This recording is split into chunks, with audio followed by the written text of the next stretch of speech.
Yo, yo, yo, yo, yo, yo, yo, yo, yo, yo, yo, yo, yo, welcome to the Moral Combat Podcast. I am one of your hosts, Nathaniel Blawstone. And I am your other host, Zachary Blawstone. Yes, he said it wrong. It's Blawstone too, cause this is my sibling. Sibling. We are brothers. Yes, we are. Siblings. Mm-hmm. This is a podcast that discusses our connection to our past. Which was? Religious, which is traumatic. Yes. We were very privileged growing up. We were given a lot of opportunity. We're both white. Yes. We've identified as men. Yes. Already. What are we crying about on here? We're not crying. No. We're just wanting to have a conversation about religious trauma. Yes. Precisely. Because we think it's really important. With all of these like disgusting religious wars all over the world and religious political leaders and radicalism, let's have a conversation about what happens when you're raised in radical religious families. That's what we're going to get here on the Moral Combat Podcast. Which it's coming much more obviously that a lot of people are raised in radical religious families. It seems like almost most people are. Yeah. And if you're not radical, you're at least religious. Yeah, we know people that were raised not radical. They were just like churchgoers. Yeah. And it was like, whoa, that seems more doable. Some families only do the crack cocaine on like Thanksgiving and Christmas. Right. Yeah. Yeah, the crack cocaine of religion. And then some families are like, no, we live off this crack cocaine. You do it 7 days a week. That's right. That's right. That's right. That's where we come from. We did the crack a lot. We're coming in hot today. Yeah. We're coming in real hot. Zach's wearing his director's hat. Yeah. His cord, when he attaches cords and hits record on the cameras. Yeah.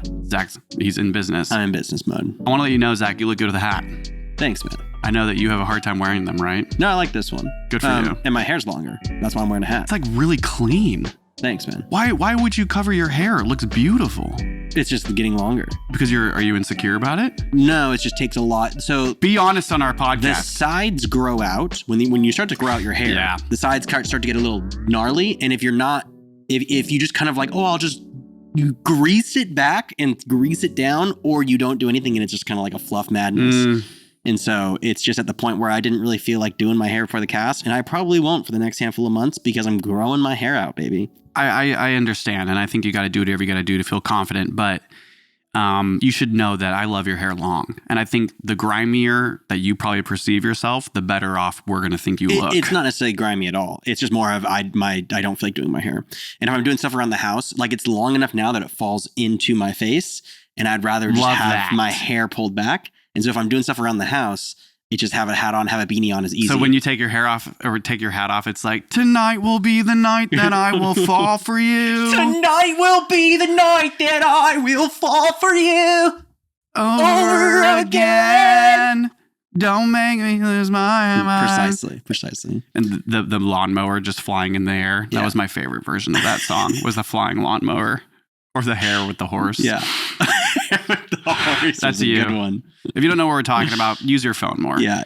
Go on the interweb. Coming in hot today. And if you're watching the podcast, thank you. You can probably watch this on TikTok, YouTube, Instagram, all of the places we post video.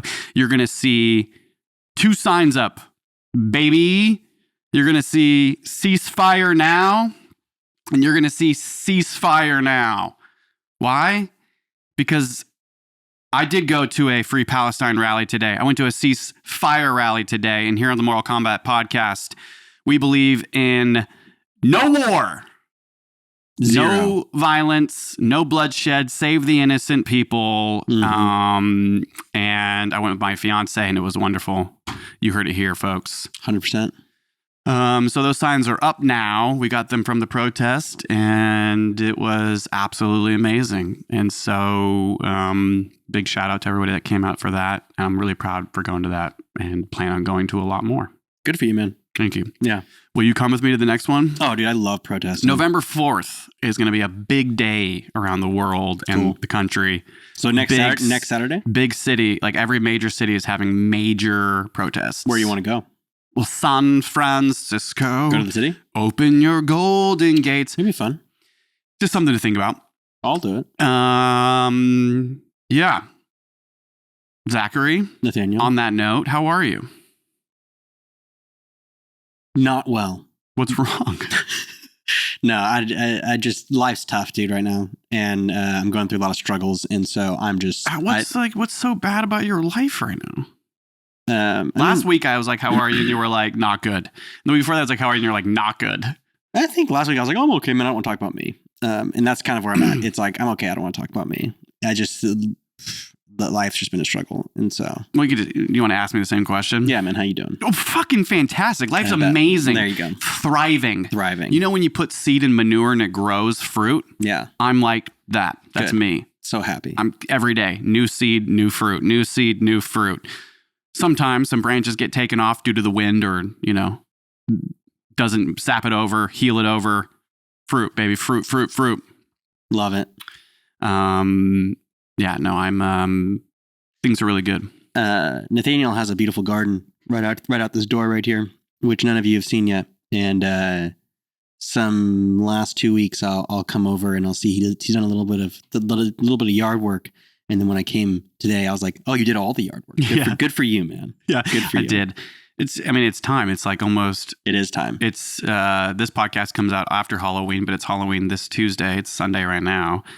And I remember last year bringing vegetables into the podcast. You could stop this right now and go back a year and see the garden and the fruit that produced that year. And I did carrots and lots of green tomatoes I was showing and whatnot. Did you just not grow carrots this year? We tried, but they got overpowered by the potatoes because I did a little companion planting and I learned that's not good for that. I was going to tell you, when you do potatoes this next season, you should do the gold potatoes.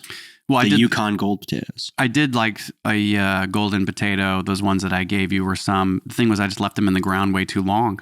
Well, so they didn't cure correctly. Do better next time. It's a lot of work. But yeah, so we finally got into the garden. We ripped all the old stuff out. I got buckets of all the vegetables and stuff I got from this year's. And I'm about to plant my winter garden.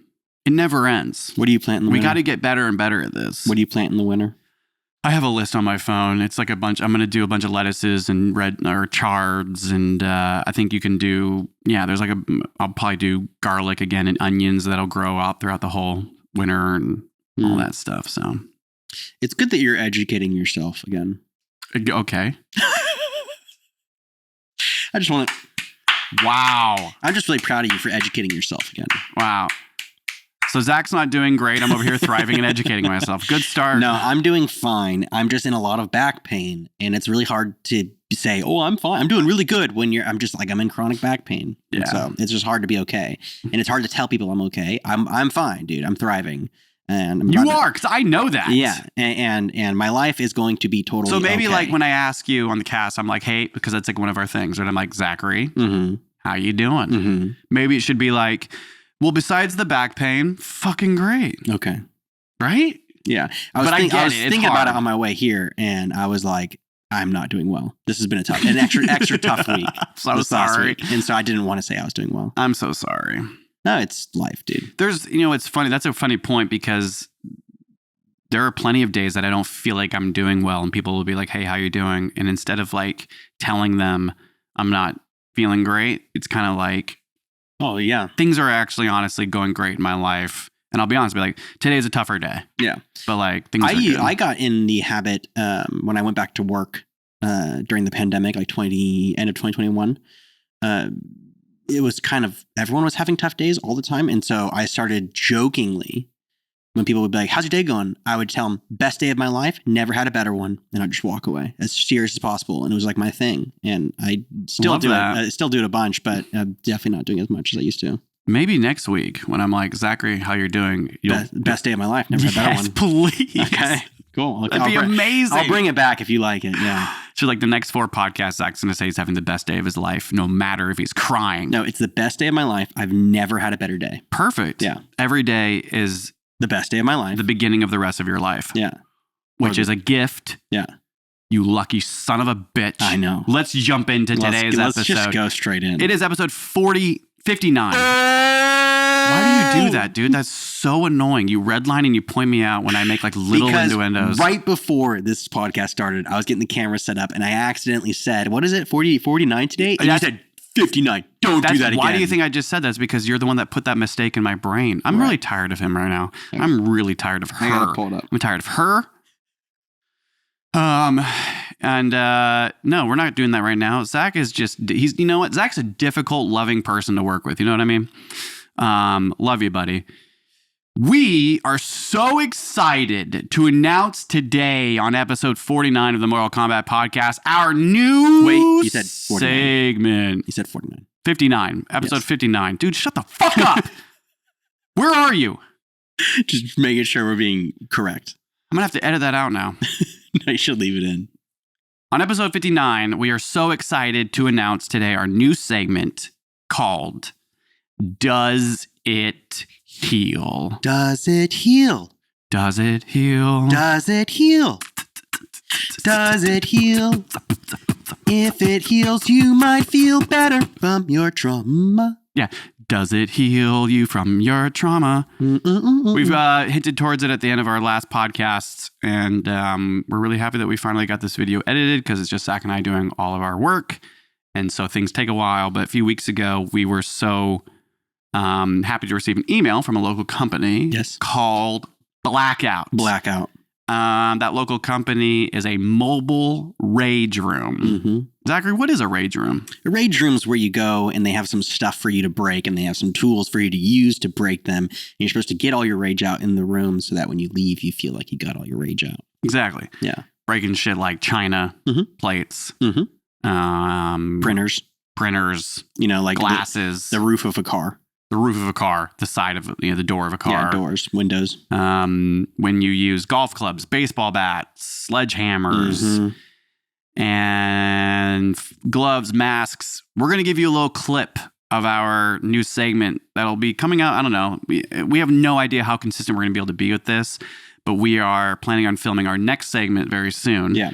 Which will be us going to different businesses or coming up with, on our own, different forms of healing and approaches that people use in life, whether it be, a sauna or getting a massage or a cold plunge, arts and crafts, going to a local pottery business and making pottery, meditation, working out, all these things that we do or people do to balance their mental health and to help them throughout their lives.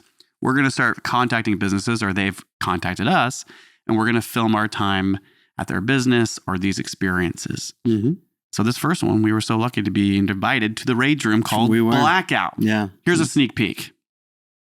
Yes. Anything we want besides this stuff. Have fun, Amazing. yes. Thank you so much, Justin. Not a problem. Have a good one. All right, this is the Mortal Kombat podcast. Welcome to our new segment, Does It Heal? This is the Rage Room. Not a good start. Get it! You just throw it harder. You gotta be angry, Nate. Oh, dude, that feels so good. Oh my god, that feels really good. Remember when my mom gave me china, she told me to pray. Funny that we're just doing parental trauma. Okay, Mom. John 3:16, John 3.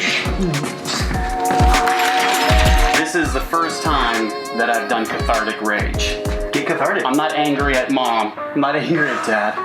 I'm not angry at anybody. You're not angry. Oh God, here we go.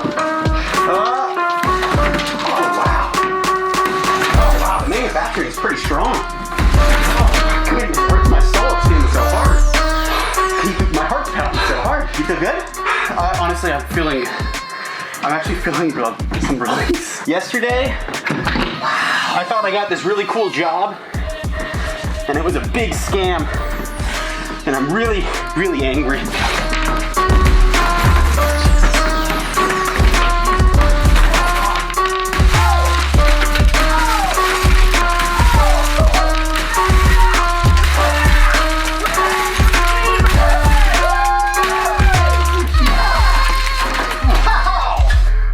How do you feel? I feel so much better. How do you feel?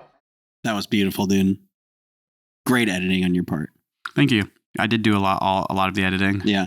This is what led me to realize I need to upgrade my computer, was this project. This was a big project. We filmed everything in 4K.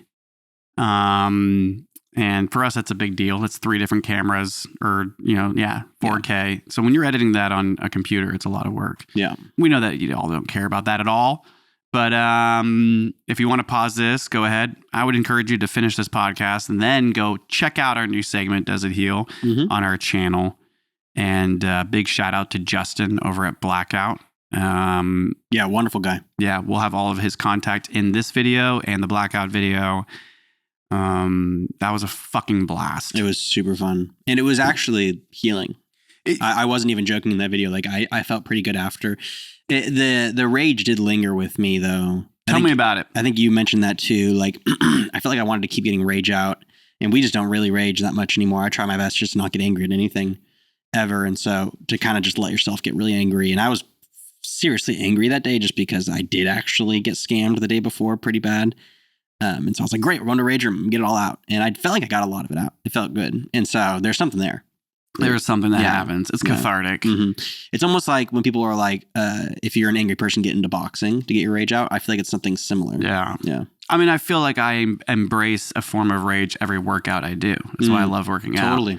I hop on the bike and I get to like the first major push and I'm like, rage, you know, like, or whatever. And then I deep breathe through it. It's this constant like feeling the rage, especially if I don't have the right headspace and I'm going into like a crazy workout. But there's something about like breaking shit. Yeah. Like throwing, like whenever you grab a plate, you know, as a kid, you like pick up a plate. You want to break it. You want to break it. Yeah, you want to break it. Or mom brings out the china, the really nice china, and you're like, what if I broke it? Yeah. Or when you do break a plate as a kid or whenever, it's like, oh, it's like a big deal. You're like, oh no. Yeah. It always feels like a big deal. Not the plate, not the glass. Or you put it in the dishwasher and it breaks and you're like, no. And so being able to like have that feeling over and over and over, like we have that box of just endless. I wish I broke more china. It's that feeling. There's nothing like throwing just anything at the wall. I started to feel bad about the mess we were making, and so I stopped throwing the china. But in reality, that's what felt the best, is breaking the china. And you know, you're paying a certain price to be able to do this, so it makes sense, right? Yeah. Like the whole setup and your help, you know, financially. Here's some money, help. Thanks for cleaning up our mess. Yeah. But yeah, no, I'm with you. I was like pleasantly surprised how good it felt, but it felt like a high. Like I felt like I was getting high off of the experience. Mm-hmm. And after we were done, I mean, given this was our first time filming ourselves in a long time in the public world, and like that's exhilarating enough, right? Like trying to make content this way. First time filming ourselves as Mortal Kombat in the public world. Exactly. Yeah, exactly. It's been long enough too where it was good. Yeah. It's been a while since you and I have. There was a little like getting the grease flowing again type of feeling, where it was like when we were like walking up with the camera talking to him, I was like, we've done this before 7 or 8 years ago. It's been a while. It's been a minute since we've done it. The acting class that I've been taking in San Francisco has freaking helped me out a lot. It's just prepared me because everything feels overwhelming and nerve-wracking. Totally. So when you're like walking up to a person who's going to put themselves on the spot to promote their business and you're there like hosting the conversation, there was always this level of like, hey, this is awkward. And it feels so awkward, but like everything in life with a camera on you is fucking awkward. You just got to get past that. Yeah. I thought we did pretty good. Yeah. But yeah, coming home and after we did it, we were like pumped up after that. So I don't know, give it a try. Let us know in the comments. What do you think? Hit up Justin's business if you're local, if you know where we live, which you don't. You know, kind of the county, I guess, right? We don't know where we live. Yeah. He's here in town. And I think that if you just, went on a search, maybe these rage rooms would help you with your life and some of your troubles or the things you enjoy. Get out some of that energy. And the fact of it being mobile is pretty cool.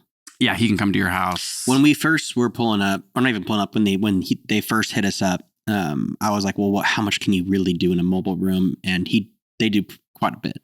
Yeah. Quite. Oh, no, it was they great. almost felt like they filled all the voids you think they wouldn't fill. And it was fantastic. Yeah. It was a great time. Yeah. Yeah. There's something there. I think like for us specifically, and I even said this to him in the moment that like I have struggled, or I used to struggle from like anger and rage, like ever since I could remember. Yeah. It was something that I started to work on in my teens. Yeah. And so, and I know that there's a direct connection to complex post-traumatic stress disorder there. You see? Yes, anyone out there with severe religious trauma, that comes with CPTSD. And one of the ways that people with CPTSD that respond to that is either out of dissociation, rage, suicidal thoughts, major depression, anxiety, you name it. Mm-hmm. Rage was like the thing I went to, punching a wall. So like as a kid, I remember thinking like, this is not good. I've seen this growing up. This is around me a lot. It felt so good to rage. Yeah. It feels so good to rage. And then it always feels so bad afterwards, right? And that's what something you've always told me is that like rage, you lose the moment you get angry. Yeah. And then if you rage, it's like you're high off of that rage. And then it's just like major crash. Mm-hmm. And so we've been preaching, there you go, preaching here on the podcast, like the opposite of rage. Like we do not embrace any form of rage anymore. Yeah. Like we're never really angry as much. And that's amazing. That's like talk about therapy for years and this cast and not drinking alcohol anymore and like the things I've worked on. So being able to rage out felt uncomfortable. Like I was so familiar with the feeling. It's not like a new thing. It was like the new thing is the freedom to, it's okay. It's okay to feel this way right now. But like still, I think I had a little bit of trouble being like, I don't know, dude. Yeah. I don't know, man. I feel weird. Yeah. Just because I think of my own past. And so it was awesome. Well, I'm glad. Did you have fun? Yes. That's all that matters, baby. Love it. Yes. Why don't we get right into it? Yeah, let's jump into our episode. Let's do it. And, we got about 35, 40 minutes to talk. Yeah. We got 4 posts that we're going to go over because, ladies and gentlemen, this is another episode on moral combat of a moment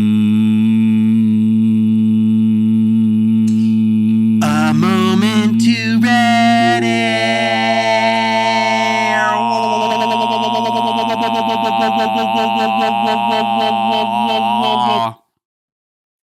Here on the Moral Combat Podcast, one of our segments, A Moment to Reddit, is where we like to go on to the social media platform Reddit, where we follow certain forms, like ex-Christian, what else? Religious trauma form, atheism, Christian debate, ex-Presbyterian, ex-Baptist, a lot of X's. A lot of X's.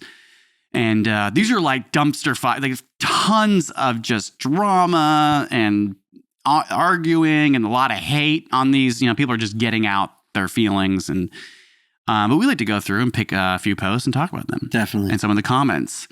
Some of the posts that we chose from today are, if you went on the Reddit right now and searched up on atheism or ex-Christian, you're going to see a lot of political posts because some things are happening in our world politically that are rather daunting and concerning if you're somebody that is an ex-Christian or ex-religious person or disagree with religion.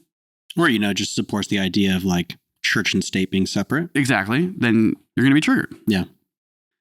So let's just jump into it. Post number 1 on ex-Christian on Reddit comes from The Other Fellow, user The Other Fellow. The logic of this religion. This is a picture.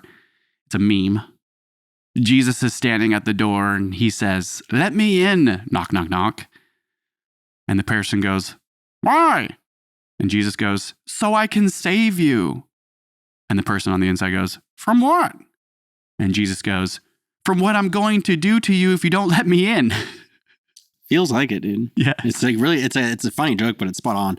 Also, another thing I want to comment is how white the Jesus is. Yeah, I know. I mean, then that's all Jesus is. Well, I think there's Jesus. We've talked about this before in the cast that we know that Jesus is portrayed differently around the world. For sure. I'm speaking America for sure. As white as you can get, baby. Yeah. I see is that Bradley Cooper? It's like a Bradley Cooper. Yeah. It really is. It's like a Matthew McConaughey. Yeah. Yeah. Huh. I didn't know he was Jesus. No, him in sandals. Yeah, that looks like Matthew McConaughey in sandals. Yeah. Let's just jump into this first comment here. First comment says, a sacrifice comes from no spoilers here. Of course. Yeah, we always say the usernames. A sacrifice being needed for salvation can't be compatible with an all-powerful and all-loving God. If the sacrifice is needed because God chose to require violence and death in exchange for forgiveness, then he isn't all loving, obviously. If God doesn't have any choice in requiring a sacrifice in order to forgive, because that's just how it works, then he isn't all powerful. Yeah. Very well said. Any comments on that, Zachary? The more I have separated myself from Christianity, the more I've kind of realized how the God of the Bible, the Jesus of the Bible, the Holy Spirit is very narcissistic and very selfish. Explain. Well, this image does a great job doing that. A lot of the pain you're going to feel in this life is because God chose for you to have that pain so that you could need him to love you and so that you have someone to love because you need a savior. And God has already planned how your life's going to have trials and terrible times and you need a savior. And so it's almost like if God is all powerful and the only creator, then they are also creating the pain and suffering in everyone's life. And for what reason? So that you can need him. Whereas if you just step back and realize if you had that kind of power to create humanity, why would you ever create it so that everyone needs you? Yeah. And the more I've seen that, the more I'm like, if the scripture is real and one day Jesus does come out from the clouds, like pastors and our parents have always told us that one day you're going to get raptured and you're going to see Jesus coming from the clouds. If that ever really happened, because of the Jesus I know now. UFO! UFO! Right? That's like all the UFO sightings. Yeah, exactly. But because of my perception of this God now, I would still be like, I don't know if I will worship you. Because look at like you're a narcissistic, selfish God. And so is Jesus because they're the same thing. But right. I don't know. I think this picture, as much as it being a silly meme, does a great job at explaining that. And the next comment here from Captain Call, which I know we have read your comments before. Friend. Oh, have we? Oh, yeah. Some of these people are all over the ex-Christian stuff because, they're making their points. Making their moves. They say God has to send God as a sacrifice to save you from God. Makes sense. Yeah. That's exactly what you're talking about. Yeah. This idea that in this meme, it says, from what I'm going to do if you don't let me in. Yeah. So there's already like, hey, you were born bad. Yeah. Like you came into this world, even though you were a baby and you couldn't talk till you were 2.5 or 3 and you really couldn't walk till then. You couldn't really make your own choices till you were 15, 16. And even then it wasn't even that well developed. You came into this world as a sinful person. So because of that, you need Jesus to be able to enter the kingdom of God or live peacefully or have any sort of right passage. Yeah. And so there's no way out. From the jump, you're needing Jesus. And if you don't do it, it's like, well, then you don't belong here. Yeah. You're bad. You're not living. And if you do what we're doing here, where you're talking about the trauma that comes from being told that as a kid, then you're evil. And so it seems like a black hole. It is a black hole. It's just a black hole. Never ending black hole. It's that uses that as the excuse for everything. Right. I think that's what really makes the Christian Bible, at least because that's the Bible I know, so oppressive, is you can use that excuse for everything. Something that I recently just had another one of my friends commit suicide. Really? And his younger brother committed suicide about 6 years ago. And it just happened. I'm sorry. Thank you. That's very terrible. It is. And it's very common in our world these days. But I didn't know how evangelical their family was. And I went to lunch with one of my best friends that I still communicate with out of high school, which is rare. Everyone knows once you get older, you don't really talk to people in high school, but he's like one of the ones that I still will meet up with every 6 months to get lunch and we'll shoot the shit. And he was very close to this person. And he started letting me in on some of the evangelicalism of their family, because he's also learning through this podcast how evangelical we were raised. And it's all new to him because he wasn't raised at all with religion. But he mentioned, because they had just a small little get together for the family, and he mentioned one of the things that someone said at the little memorial that they had for him, and it was, went to the mom and said, "This was God's plan for your sons." Ugh. And that's using that. This was God's plan. This is your narcissistic, egotistical, selfish God's plan so that both your sons kill themselves. It's the way that radical religious people. I know that we talk a lot about Christian religious trauma on this podcast because that's where we come from. That's what we're about. But religious trauma is all religions, right? Mhm. The fact that like most religions, Christian evangelical shit is so crazy that you can spin anything to make it okay. Exactly what I'm You can getting at, yeah. spin anything. So all the death and destruction that's happening overseas right now in the wars, is a religious war. And it's all spun like from the radicals on both sides to fit their perfect narrative about what they believe in their religion from what their God says. And I can't tell you, man, how many times I've heard this from past Christians and people that have even reached out because of our podcast. And I know you've seen these, messages sent to us of that being one of the direct traumatic things people have connected to is like a death in the family or a lost friend or that like committed suicide or cancer or whatever. And you go to this church and you're at a church event because it's the memorial grieving and somebody at the pulpit or a pastor says, this was God's plan for your family. This was God's plan for you. And it's like, that hurts. Yeah, I'm going to stop believing now. Like that really pushes me over. So then you go to the person and you're like, you're telling me that this was God's plan that we suffered the last 5 years, or my younger brother died from suicide because they had serious mental health issues. Yes. We're done. Yeah. That's a breakup. Yeah. I'm going to cancel this. Yeah. That's no God of love. Yeah. And it hits, man, because we start most podcasts. We didn't start this podcast, but we started most saying we made it out alive. Not everyone else does. And as nonchalantly as we say that, it's just so true being raised the way we were, that suicide is very prevalent. And I think when we say that, it's coming from a place of knowing how many of some past people that we know are drug addicts have ended up in prison, committed suicide, homeless, on to their fourth marriage, onto their can't manage friendships, they're narcissistic, the mental health's out of control. And then that's not living. The people who in their life who are still evangelicals say the only reason why they're that way is because they walked away. Right. Where it's like, no, actually, it's your fault. The faith that you raised them in just is really hard to get out of. Yeah. And it's traumatizing. And some people kill themselves. Yuck. Yeah. Sad. It is sad. And so, I mean, why the fuck are we doing what we're doing? Yeah. This is exactly why we're doing what we're doing. It's hard to talk about this stuff every week, but it's shitty to lose your life over something that you can heal from. God damn it. We can heal from this. Yeah. We are. We are. And we hope that anyone that's watching that's suffering from this is healing too along the way. Let's keep moving on. Let's move right along. On to our next post. Here we go. From the Atheism Reddit forum, from user Mepper.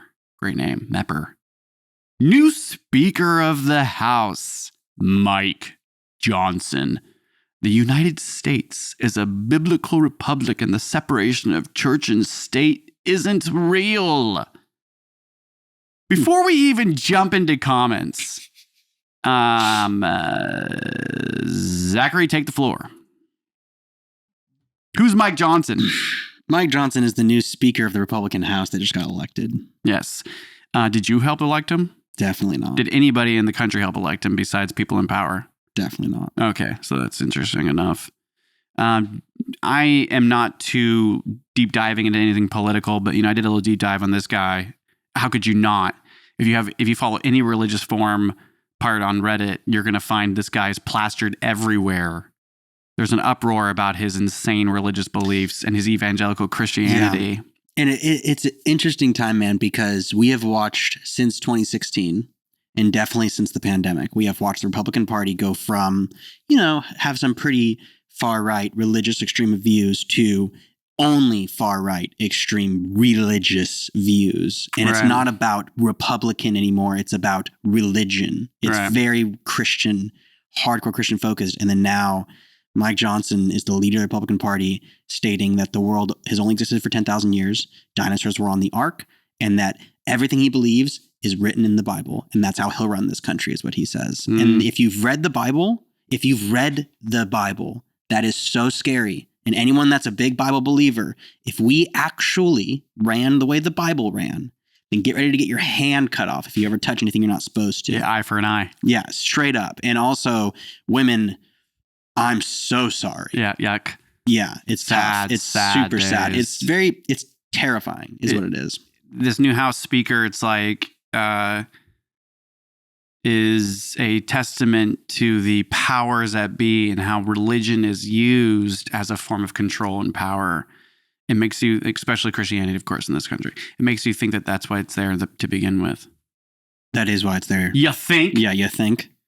First comment here comes from untheist, whatever. Untheist. And they are quoting Trevor Noah. It says, and isn't it amazing after all these years of the right screaming about the threats of Sharia law, turns out they were just jealous. Yeah. Trevor Noah. Yeah. Boom. Boom. That's why we use the term evangelical Christianity here. We're talking about radical Christianity. Yeah. We know that we have scar tissue and we're hurt from the church and we're dealing with it and we're growing out of our victimization. We're growing out of that sort of narcissistic mentality and that black and whiteness. And we've really made a lot of progress. But this couldn't be more true, that like radical religion, like radicalist people in religion are everywhere. Once, like I said it again, we talk about Christian trauma here, Christian religious trauma here, but you see this in Islam. You see this in Judaism right now. Mm-hmm. You're seeing both sides of radical Judaism and radical Islam and how evil it is. So many innocent lives being murdered at the name of radical religious beliefs. Our God's right. Your God's wrong. Our God's right. Your God's wrong. I think radicalism in any form, anything you do, if you're radical about it, it's a dangerous, dangerous road. And when it's about life and death, like most religions are about what happens after you die, what happens when you're alive, and I'm radical about it, and I'll die for it. It's dangerous, dude. And kill a lot of people on the other side that don't believe what I believe on the way out. And also, little throwback to what we were talking about, that gives you an out to kill. Oh, well, yeah. I'm doing it in the name of the Lord. I just killed 100 babies in this hospital in the name of the Lord. Yeah. She worship me. Right. Yeah, and it goes on both sides. Yeah. This is actually not like one side versus the other. This is that innocent families on both sides, but now and always have been on one side being murdered relentlessly.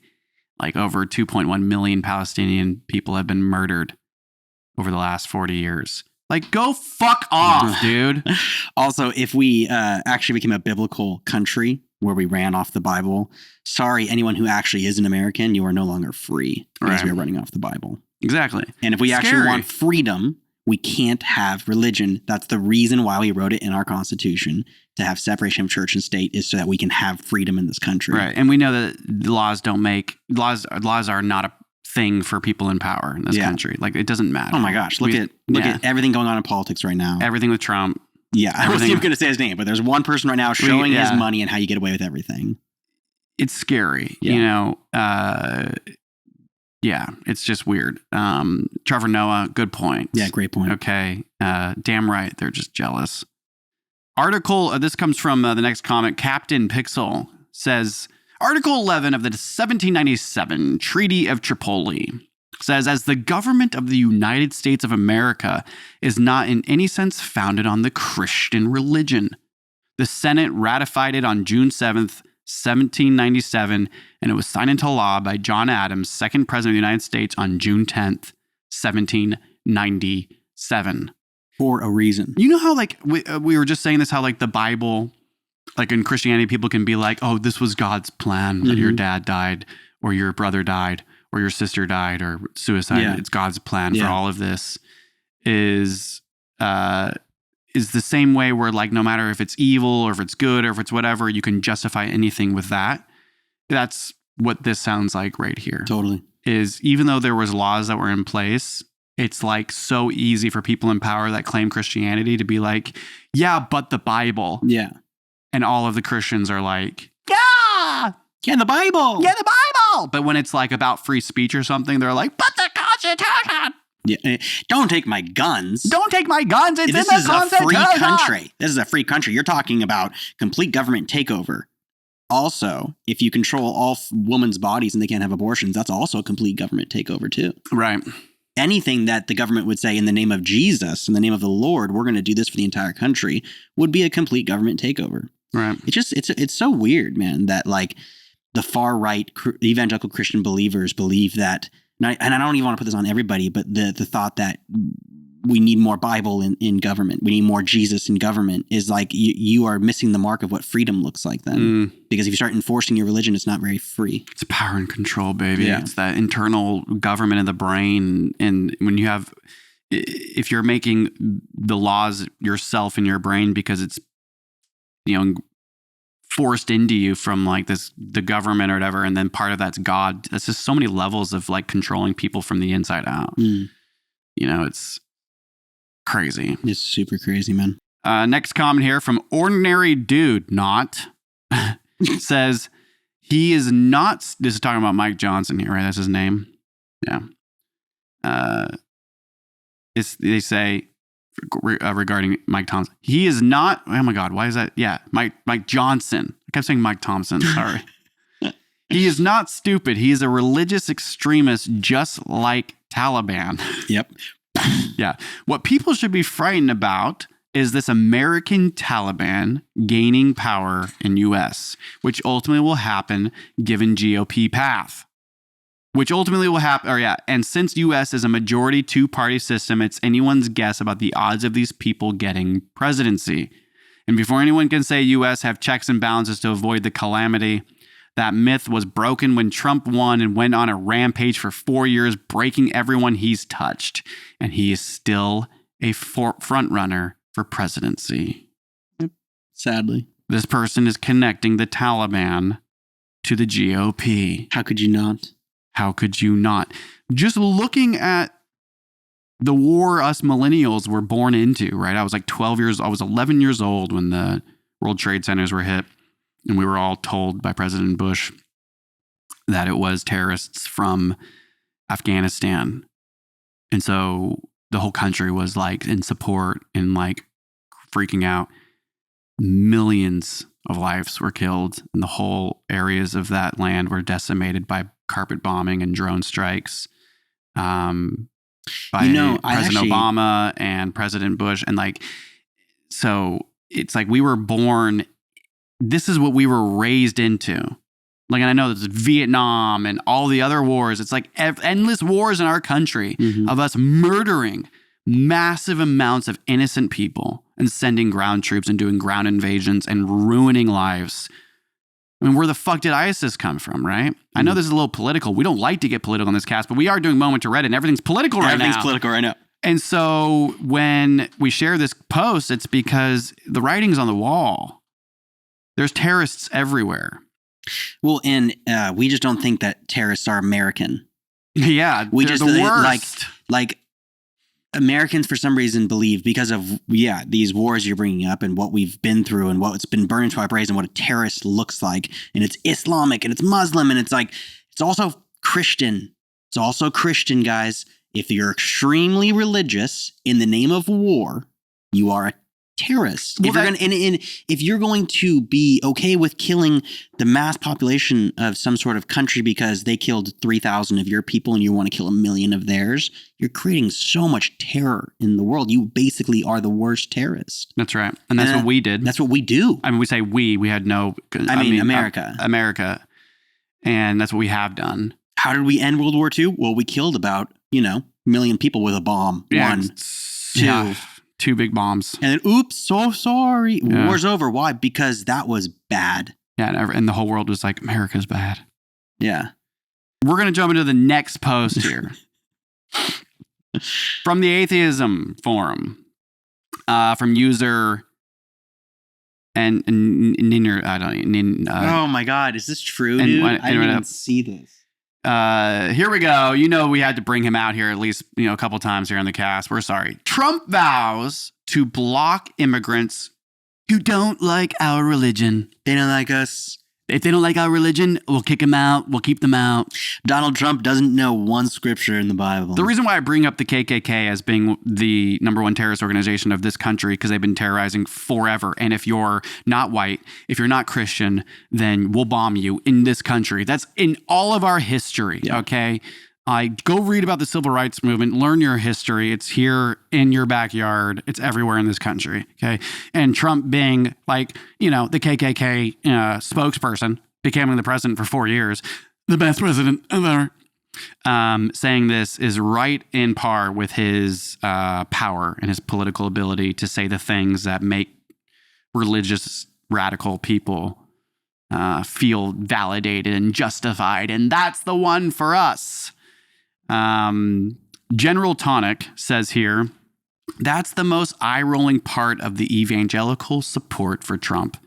As a former Southern Baptist, I guarantee most of them see right through it for the charade it is, but they support the godless liar anyway because he strokes their fear and feeds their anger. He strokes their fear and feeds their anger. So much of what we talk about in this cast is the healing of anger and the healing from fear, right? So that's powerful. If you can tickle fear and anger of somebody and you light that cord or whatever, boom, it's energized. And people will show up to the Senate and charge into their doors on January 6th and try to take over the country. All right, there's some connections here. Trump said this about Joe Biden, who is a lifelong practicing Catholic. We're very upset with Biden right now for supporting Israel and giving them billions of dollars of war and bombs and all that. But the practicing Catholic Biden, Trump said, he's followed the radical left agenda, take away your guns, destroy your Second Amendment, no religion, no anything, hurt the Bible, hurt God. If evangelicals had any sense of or honor or integrity, they'd be rightfully offended by the way he condescends to them. But in their venality, they don't. So in other words, Trump will just say whatever he needs to say in that moment for that clip, for that short, or whatever it is to elicit anger and fear to get a response. And it's powerful shit. Yeah. The racist son of a bitch. Yeah. Rich racist son of a bitch. Yeah. One of the major spokesperson and leaders of the KKK. You heard it here, folks. It's very obvious. This person right here underneath it saying, this comes from Floyd Fan, KKK and other racists love to hate on Catholics too. That's one of the reasons why Biden is such an easy target for Trump. In this country, where we come from, the church that we came out of and were raised into and forced into and prying ourselves like crawling from the depths of the ground, like coming out of it like zombies. All of these channels lead to one source, okay? And that's the white Jesus man, the man Jesus Christ himself, who died on the cross for all of everybody. And there's all this fear mongering and guilt and anger that surrounds and there's so much violence in the Bible and there's so much destruction in all of this. How can it not directly correlate to these inside this country's terrorist organizations like the KKK, right? They jump on and magnetize to these Christian ideals and they use them. And we're not saying all Christians are this. That's actually not at all what I'm saying. We're talking about radical Christians who are leading this fucking country. And I wouldn't even give Trump that statement of even being a radical Christian. He's not. He uses Christian dogma to attract the radical Christians. 100%. It's brilliantly done. Yeah. It's very obvious. What Christian president, what president hasn't come off as Christian? Every president's, and God bless. Well, that's just to keep the votes. And may God bless America. That's just to keep the votes. Yeah. Every president has done it, especially every Republican president. And it's to keep the votes. Every president, though. Every president, though, yeah. Yeah, sure. every major baseball player. It's because, dude, so many basketball players. I mean, I know that if I say that, someone's going to be like, what about this one? Yeah, I know there's so many.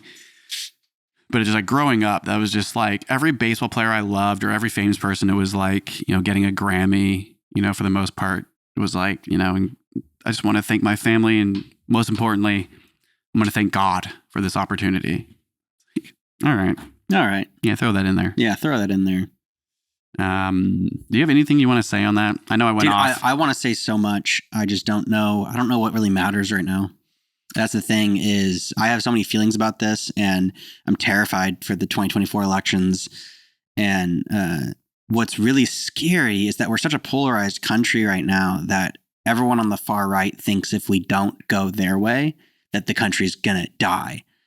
And that what's so sad about that is that's just so far from the truth. It's actually quite the opposite. If we go right, we're going to lose more what true freedom means. And we're going to start becoming what you have to be American and what isn't allowed.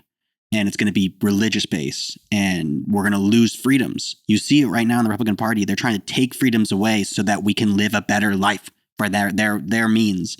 And that's not freedom. And we really, as Americans, pride ourselves on the country of freedom, which it never really has been free. But if that's what we're going to pride ourselves on, we're not doing a great job by bringing religion into it. But something that this person said, because he strokes their fear and feeds their anger. He strokes their fear. I think it gets confused. What are Christians afraid of? Do you remember what you were afraid of when you were a hardcore evangelical? What was your fear? I think I was like afraid of a lot of things. But like, what was something that like, I don't want to, the biggest pastor in our lives, what is something that they always be like, you got to be afraid of this? I don't know. Just go for it. Tell me what you're thinking. Being persecuted, the country turning on Christians. You mean like the victimization of Christians, being a victim. Christians, which was never real. Like you're always going to be attacked out there in the world. Out there in the world, you're gonna be attacked. They're always going to be against you. Now that I'm not a Christian, now that I've been separated so long, it feels like every organization is Christian and everyone supports the Christian. Everyone supports the Catholicism. Yeah. Everyone supports the religion. Like you said, everyone says it because it's safe. It's safe. Where it's never really been a world where being Christian is dangerous. Dangerous in America? Are you kidding me? Maybe, in America, definitely not. Yeah, and that's what it was always portrayed to be. Christians have been mass murdered in other areas, because one religion that says it's better. That's what we're seeing right now, right? And like wars. So you're talking about the country here. Yeah. It's pretty easy to be a Christian here. Yeah, but it wasn't taught to us that way. No. And I know a lot of Christians that I was raised with that believe that, and they probably still do if you're still Christian, that we need to put the Bible into politics so that we don't lose our religion. They're gonna take it away. It's like, what? Yeah. Where are you getting that? And that shit fucks you up when you walk away from the church or you break free from your religious family and you try to have a backbone on your own and make your own choices. That victimization, that narcissism, that egotistical way of life, that everyone fucking cares about you so much that it's dangerous for you to live as a white person in this world is crazy. Yeah. But that works. It does. The world revolves around these people. It revolved around us as kids. And we didn't know any better. But even as like a 17-year-old kid living on my own, trying to figure out life, the world revolved around me and my like romantic partners and my friendships. I wasn't a dick, but I was confused why things were happening that way. It's about me. What about me? It's all about me. It's all about me. It's not about you. Yeah. And it's such an egotistical belief system. Yeah.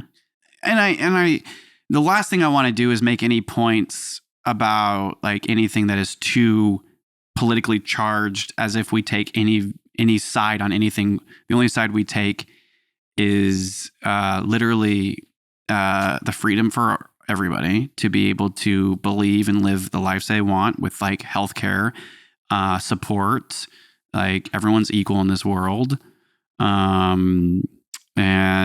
But it's really hard to not acknowledge the absolute massacre that's going on in this world and all the bloodshed in the name of religion.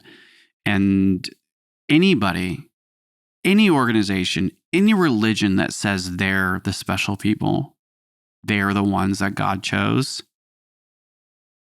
All religions seem to do that. I don't want to say all religions. There's a lot of religions that don't say that. They actually, like Eastern religions, different things. But like a lot of these Western religions that are like all telling their believers that God chose you.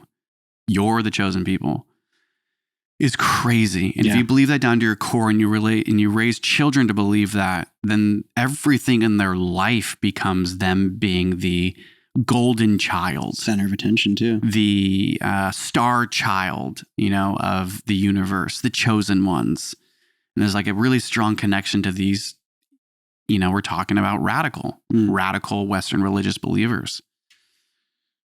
And it's terrifying because it fuels that fear and anger to kill a lot of people. Yeah. And to take over and to be okay with it. And like, yeah, one of the things you brought up very quickly, like very briefly, a minute ago was like how terrorism was presented to us growing up our whole lives with video games, movies.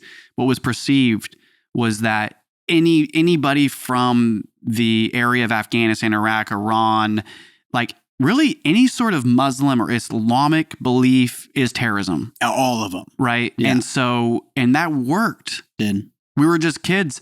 What's so unreal is when you realize the strong propaganda in this country that is so easily able to sway people, that make someone that looks different as being these evil and grimy and like attacking goblins that are like going to blow themselves up, works so well. That propaganda is insane. And because it's terrifying. It's terrifying. It's terrifying. And when you realize it's actually just small radical groups within an entire religion, but just small radical groups, the same way the Proud Boys are a small radical group of Christianity. I'm not saying all Christians raided, what was it on January 6th? What did they raid? I mean, they raided the country. I'm not saying that every Christian supported that and did it. It's like, but there was a small radical group of people that did do it. Dude, I'll tell you this though. Okay, and I'm going to say this on this cast. I guarantee you 100% of the people that went to the January 6th riot and attack were Christians. Oh, no. 100%. No shit, Sherlock. Like, prove me wrong. I'll prove you right. I bet you there was not a single person that went to that wasn't a Christian. And I guarantee you if there was one, they were casted out. Yeah, because you have to be Christian. You have to be. Yeah, or they converted them right there. Any country that you have to be Christian to be a part of, or you have to be religious to be a part of, just sounds like a country I don't want to be a part of. I know, but we are here. And one of the things, like one of the posts that was so dark that was like, they're here now, it's over. Yeah. No. Here in the Mortal Kombat podcast, this is our country, baby. Well, these are our streets. You have to have hope. These are our tax dollars. These are our people. This is our land. Yep. This is not the few powers that be that literally decimate entire cultures and people. That is not the country we want to be from. Unfortunately, that's the country we're from. Yeah. So it's about being honest about that and not being afraid to just say that. Yeah. And we're not afraid. No, not at all. There was another post that we had, and it was a great post, but you want to call it? Yeah, we can call it. Let's call it. Yeah. Let's go to the game cam. Let's go right on over to the game cam. Going to the game. 3, 2, 1, boom. Here on the Mortal Kombat podcast, we believe in connecting with your inner child. And so one of the ways that we do that after having these conversations together about our past trauma or about the world is to play Mario Kart 64. Indeed. Why is that? Why is Mario Kart 64 such a part of our childhood? Yeah, when we would go to church all the time as kids, we'd come back home and all we wanted to do was play video games. And Mario Kart was the game of choice for all three of us because we have an older sister as well. What'd you do? It shut off. Dude, no, it was... Off. No, I had it all set up for you. The controller shut off, dude. You always think it's me. You always think I did something to shut off the controller. I'm literally your older brother. Everything that's wrong in this world is because of you. Right. I'm glad you admitted it. Okay, real quick, we're going to fix out. Zach, talk about something really quick to the people while I fix the controllers. There's people in this world. There's a lot of them. Well, tell them about Mario Kart, Talk about Mario Kart. We would go to church, and then the goal would be how quickly can we get home to go play Mario Kart. Mario Kart was the game. That and Zelda. And if we were playing Mario Kart, we were mainly playing battle for the most part, but we would also do some of the races. But then if we weren't doing that, I'd be watching Nathaniel here play Zelda. And that was kind of our escape, was video games. And Mario Kart was maybe one of the, if not the most amazing escape from the because it's not, there's no blood, but you're destroying each other, but you're only losing balloons and you're still alive afterwards. So it's the safest game you could ever play. And it's still so fun. So we're connecting with our inner child, and we're going to play some Mario Kart. And we've done this so much on this cast. We're just going to keep playing the same game because it's that fun. It is that fun. I think this is 6.0s, right? This is the 6.0s. And we are on double decker. Yeah, or double decker 6.0. 6.0. Zach won the last one at block. And then you won Donut. This is another one. So for the 5.0s, I won everything besides Skyscraper.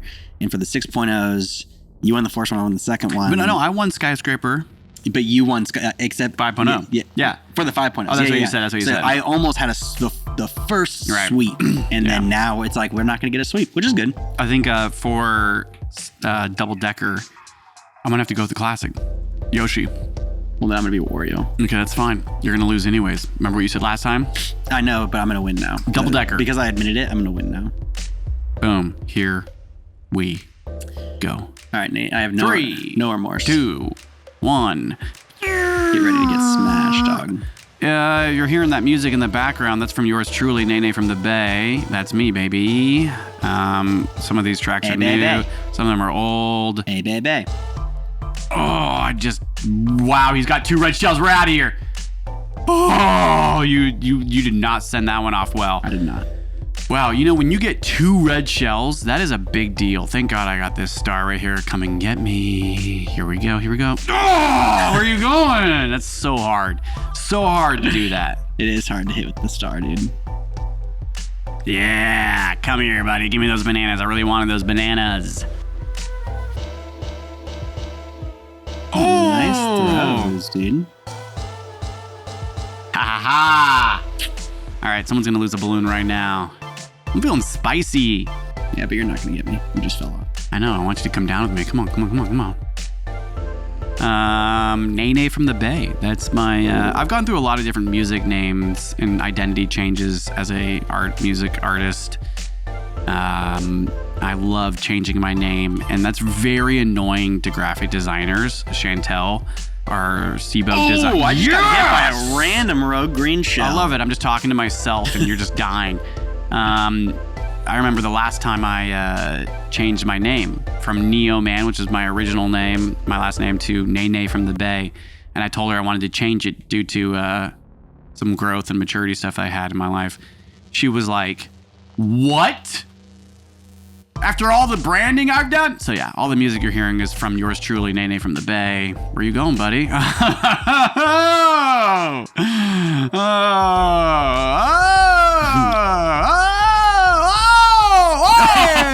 this game is so hot. Wow, that red shell was brutal. That was Still brutal, match man. 1, 2 balloons. That was a really good shot, Zachary. Hey, thanks. Boom! Oh, That was not. I know, I got really excited though. Ooh, I just dodged my. Oh, you stole my star, dude. I wanted that star, dude. We gotta finish this first round. We gotta finish I know it's going longer. Oh goodness. Oh, you went the other way. Oh goodness. Why are you down to the bottom floor, baby? Dude, What are you afraid of? I'm not afraid of anything. I can handle this world. Hi! I'm on your ass, buddy. Come here, Wario. Come here, Wario. Dude, you're ridiculous. I don't know how you just did that. Let's do it again. Oh! That was beautiful. That Come on back down, buddy. Come on back down. Come here, buddy. Very beautiful. Come here.